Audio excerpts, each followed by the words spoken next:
So today we're going to be making some homemade macaroni and cheese, and I'm going to teach you all the tips and tricks in order to make a perfect macaroni and cheese. So let's get started. So first things first, you're going to want to get you a pot of water, pretty good size pot, and go ahead and get that on the fire. So you're going to want to go ahead and salt your water pretty heavily. You want to salt it till it tastes very salty. Alrighty, so now we're going to pour in some of our noodles, and we're going to use about a half, maybe a little over a half of these bars. So once our mac has cooked for about 10 to 12 minutes, we're going to go ahead and pour that into this strainer. And you're just going to dump all the mac in there. So the first thing that we got is a block of regular cheddar cheese. And the reason why you're going to want to use cheddar cheese in your dishes is because it gives the hints of classic mac and cheese that you would have had anywhere across America. So you're going to go ahead and shred that, and you want to have the blocks because it's fresher and less processed. Okay, so now we got about 3/4 of the block of the sharp cheddar cheese shredded, and that's about all you're going to want to use. But make sure not to waste the other cheddar. You can put it in a Ziploc bag and store it somewhere for further use. Now we've got this block of Colby Jack, and we're going to do the same thing. We're going to shred about 3/4 of the block of it, mix it in with this. So we're going to go ahead and do that.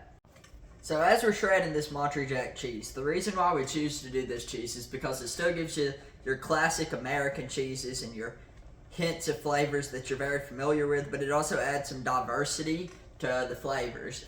And then I'll go ahead and tell you about our final cheese that we're going to have, which is the mozzarella. The reason why I use mozzarella is because it is a stringy cheese. And whenever you think about a baked mac and cheese, you think about whenever you pull the cheese up, pull all the mac and cheese out of the pan, you think about that nice gooey but also stringy texture. And you get that from the mozzarella. That's what causes that. So now we've added in our mozzarella, and we're just going to go ahead and mix that all together. So into a pot, we're going to go ahead and add some whole milk, and we're going to add some heavy cream. And I say you add as much as you think you need. And then you can always add more because you're going to want it as creamy or as stringy as you want it. So there's that. Okay, so now that we got heavy cream and milk in, we're going to get it heating up, and then we're going to add in our cheese mixture. Okay, so now we're going to go ahead and toss in a pretty good handful of paprika. Once it starts melting, we're going to want to go ahead and add in some more cheese. And just continue doing that until you got the consistency that you like.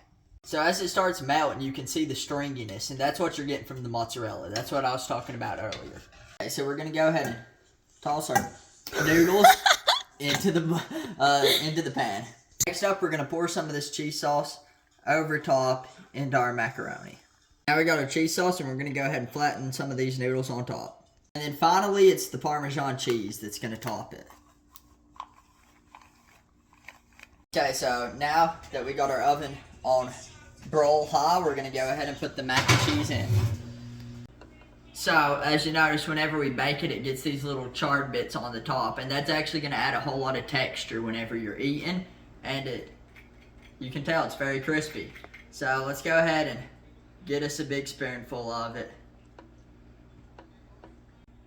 And that right there is my homemade mac and cheese.